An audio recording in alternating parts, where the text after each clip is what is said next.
Hoje vou resumir mais um livro de psicologia chamado Pré-Suasão. Sinceramente, quanto mais livros sobre psicologia eu leio, mais assustado eu fico, porque percebo como manipular alguém é fácil. A parte mais assustadora é que a maioria das táticas que você aprenderá neste vídeo estão tão escondidas que a sua mente consciente não consegue percebê-las. Tudo acontece inconscientemente, é quase como se fosse uma pílula mágica. Você dá a pílula às pessoas antes de falar com elas, e elas começam a acreditar em você ou a se comportar de maneira diferente. Elas sentem que estão no controle e que tomaram uma decisão consciente, mas não foi isso que aconteceu. Por exemplo, em um experimento enviaram um cara muito bonito, tipo um modelo, para abordar mulheres aleatórias no shopping e pedir seu número para um encontro. Agora, dar o seu número de telefone para um completo estranho é uma coisa arriscada e, claro, o cara recebeu muitos nãos, mas ele também recebeu alguns sims, sempre que abordava uma mulher na frente de uma determinada loja. Você consegue adivinhar que tipo de loja era? Não era uma loja de perfumes ou de chocolate. Era uma loja de flores. Se você pensar bem, flores estão relacionadas a romance e, inconscientemente, isso impactou o comportamento daquelas mulheres e fez com que elas estivessem mais dispostas a oferecer seu número de telefone. Após o experimento, perguntaram aos participantes que aceitaram dar seus números se a loja tinha algo a ver com a sua decisão. Todas responderam: "Claro que não, tomei uma decisão consciente de dar meu número." Em um experimento semelhante, novamente, um homem se aproxima das mulheres na rua e as convida para um encontro. Desta vez, os pesquisadores queriam testar como os resultados seriam alterados dependendo do objeto que ele estava carregando no momento da abordagem. Houve um objeto em particular que trouxe muitos sims. Você consegue adivinhar qual era esse objeto? Bem, era um violão. Vejamos outro exemplo do mundo dos negócios. Há uma experiência interessante com uma loja de móveis online. Os pesquisadores direcionaram metade dos compradores para uma landing page que tinha nuvens suaves na imagem de fundo, e a outra metade de compradores foi direcionada para uma página que tinha fotos de moedas como plano de fundo. As pessoas que viram nuvens na imagem focaram sua atenção na escolha de móveis com base na suavidade e conforto. E as pessoas que viram as moedas ao visitar a página se concentraram no preço e tentaram encontrar as opções mais baratas. Após o experimento, quando perguntaram a essas pessoas se as moedas ou as nuvens tiveram algum papel em sua decisão, todas riram e disseram que não. Que são pessoas independentes e conscientes e as nuvens ou moedas não tiveram absolutamente nenhum impacto sobre elas. Ok, até agora ambos os experimentos estavam relacionados a mensagens visuais. E quanto a palavras? Será que podemos criar o mesmo efeito, mas com palavras? A resposta é sim, e aqui está como. Um vendedor não estava conseguindo vender seu produto que custava $75 mil. Sempre que ele mencionava o preço, muitos clientes tentavam negociar e quando não conseguiam o preço mais baixo que queriam, simplesmente iam embora. Por isso, o vendedor estava perdendo muitos clientes. Então ele fez uma pequena mudança. Durante sua apresentação, antes de mencionar o preço, ele dizia brincando: "Bem, obviamente eu não posso cobrar $1 milhão por esse produto." Sempre que mencionava esta frase, quase ninguém tentava negociar o preço ou reclamava que $75 mil era muito dinheiro. Por quê? Porque $75 mil parecia uma quantia muito pequena em comparação com $1 milhão. E sim, concordo plenamente com você que mencionar $1 milhão em tom de brincadeira não tem nada a ver com o produto de 75 mil e não deveria mudar o comportamento das pessoas, mas essa não é a realidade. A realidade é que, inconscientemente, isso afetou a percepção das pessoas sobre o preço. Em um outro experimento, os profissionais de marketing queriam que os clientes testassem uma nova bebida energética e lhes dessem o feedback. Muitas pessoas não concordaram, o que é até compreensível porque o produto era novo e isso criava uma certa resistência. Então, os profissionais de marketing tentaram outra tática. Desta vez, antes de oferecer o produto, eles perguntaram às pessoas: "Você se considera uma pessoa aventureira?" Muitas pessoas disseram que sim, elas eram aventureiras. E então, quando lhe ofereceram a oportunidade de experimentar a nova bebida energética, elas concordaram. Quero te dar um exemplo que aconteceu pessoalmente comigo. Uma vez eu estava me encontrando com um banqueiro e, de alguma forma, acabamos conversando sobre os produtos de investimento que o banco oferecia. Ele descreveu alguns produtos, mas nenhum deles chamou minha atenção. Então eu estava meio ouvindo e meio pensando em ir embora. Mas antes de descrever o próximo produto, ele disse algo que me fez acordar, me inclinar para frente e ouvir com atenção. Ele disse: "O próximo produto que vou falar é aquele que eu recomendaria até para minha mãe investir." Assim que eu ouvi esta frase, senti uma forte confiança nele e no produto. Provavelmente não de propósito, mas ele ativou um dos mais poderosos princípios de persuasão, o que Robert Cialdini chama de princípio da unidade. Unidade refere-se a uma identidade compartilhada do qual tanto o influenciador quanto o influenciado fazem parte. A ideia de que compartilhamos uma identidade com a outra pessoa faz com que queiramos dizer sim a ela, muito mais do que a alguém que está fora dessa unidade. Se um comunicador puder mostrar que pertence ao mesmo grupo que nós antes de entregar a mensagem, então estaremos muito mais abertos a cooperar com essa pessoa ou acreditar nela. Aqui está outro exemplo. Uma grande preocupação dos investidores sempre foi o que acontecerá com a empresa de Warren Buffett, Berkshire Hathaway, quando ele não estiver mais no comando. Em uma carta aos acionistas sobre os planos de sucessão, Buffett escreveu: "Vou dizer o que diria a minha família hoje se eles me perguntassem sobre o futuro da Berkshire." Usando essa linguagem, Buffett foi altamente convincente porque disse que estava aconselhando os leitores da mesma forma que aconselharia a um membro de sua família. A forma mais poderosa de unidade está na família. As pessoas se esforçam muito, até mesmo arriscam suas vidas para ajudar parentes próximos. Robert mostra como você pode usar a unidade relacionada à família, mesmo quando está tentando influenciar pessoas que não são seus próprios parentes. Em uma de suas aulas na faculdade, Robert queria que os alunos e seus pais preenchessem o questionário. A adesão dos alunos sempre era muito alta, mas a taxa de participação dos pais normalmente era bem menor, geralmente abaixo dos 20%. Um pequeno ajuste aumentou a taxa de resposta dos pais para 97%. Qual foi esse ajuste simples? Robert disse que daria aos alunos um ponto extra em um teste se seus pais completassem a pesquisa. Um ponto extra em apenas um dos testes de um semestre inteiro é um benefício bem pequeno. Seria improvável que tivesse qualquer impacto na nota final do aluno. Mas, ao invocar o conceito de ajudar um membro da família, ele aumentou a taxa de resposta em 5 vezes, de ruim a quase perfeita.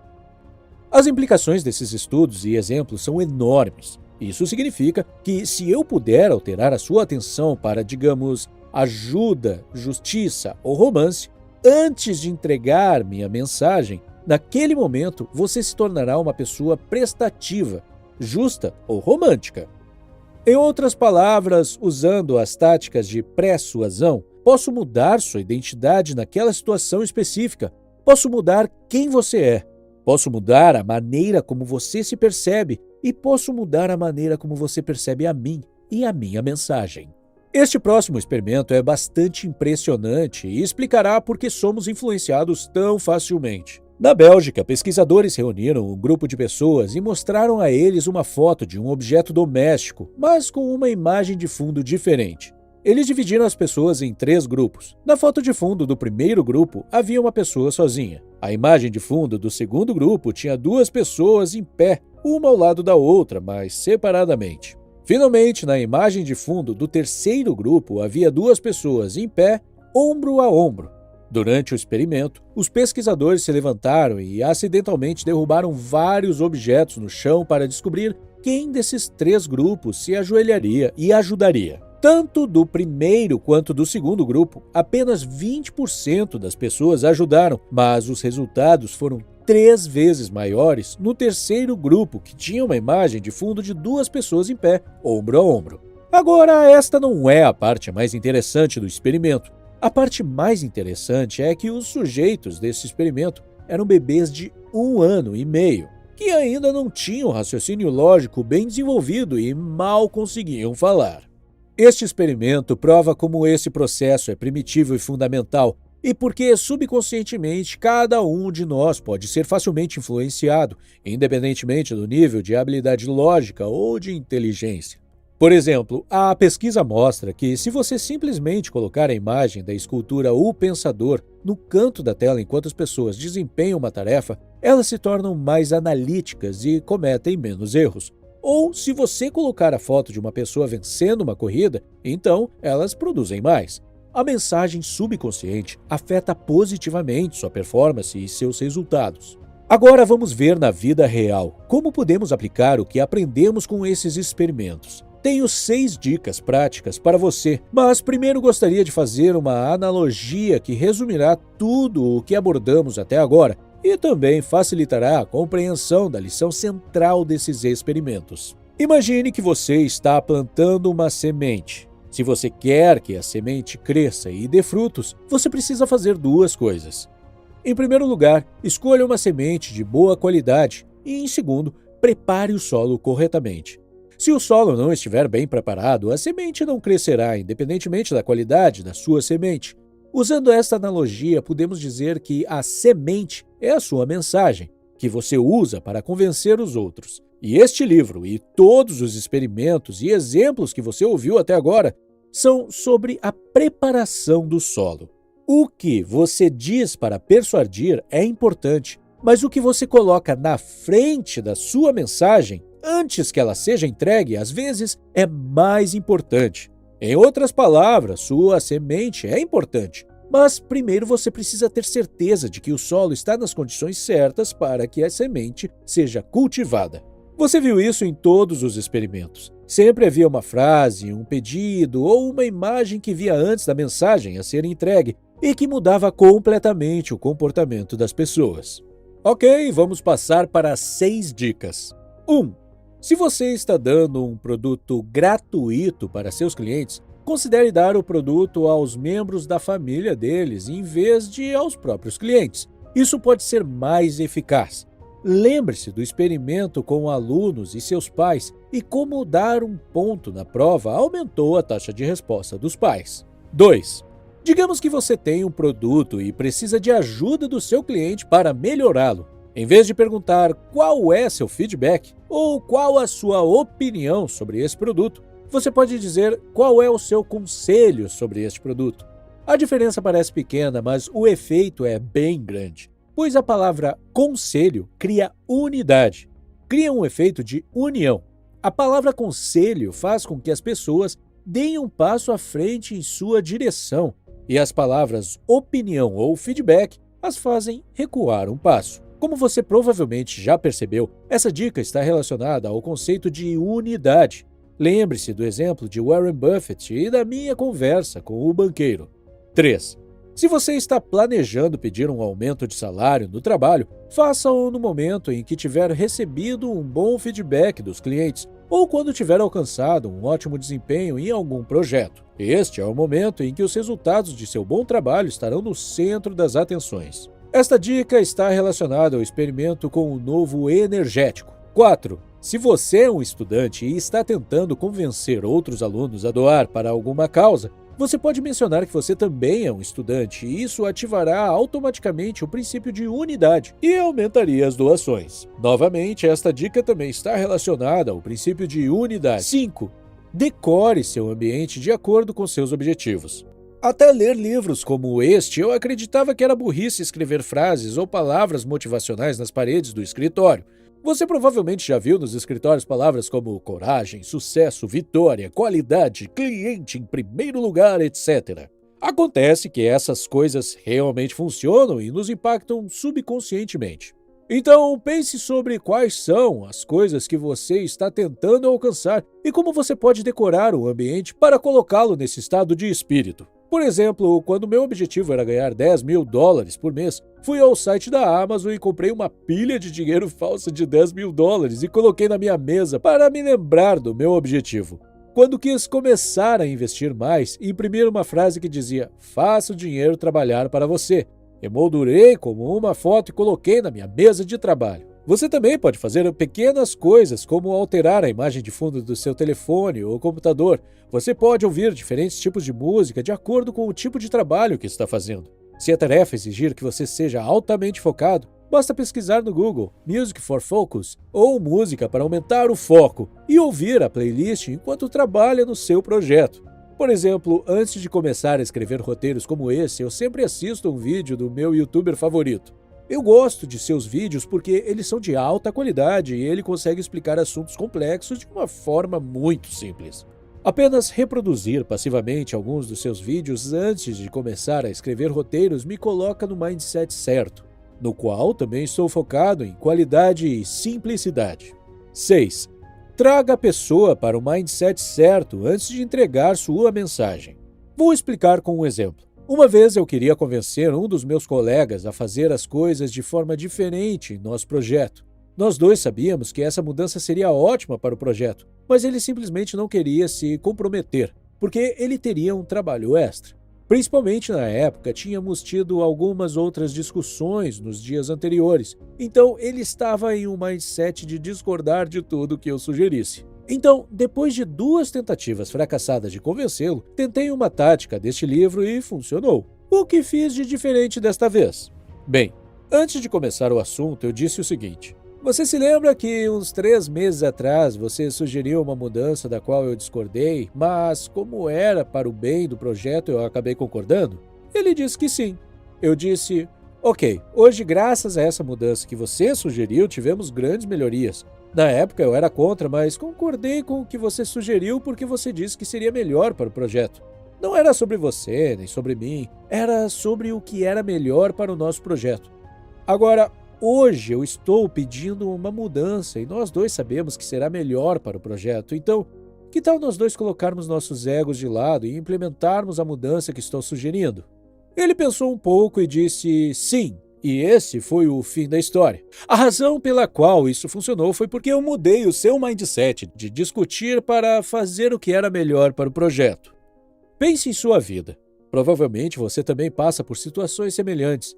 Quais são as coisas que você pode dizer ou fazer antes de entregar sua mensagem para levar a pessoa ao mindset certo para que ela seja mais receptiva à sua mensagem?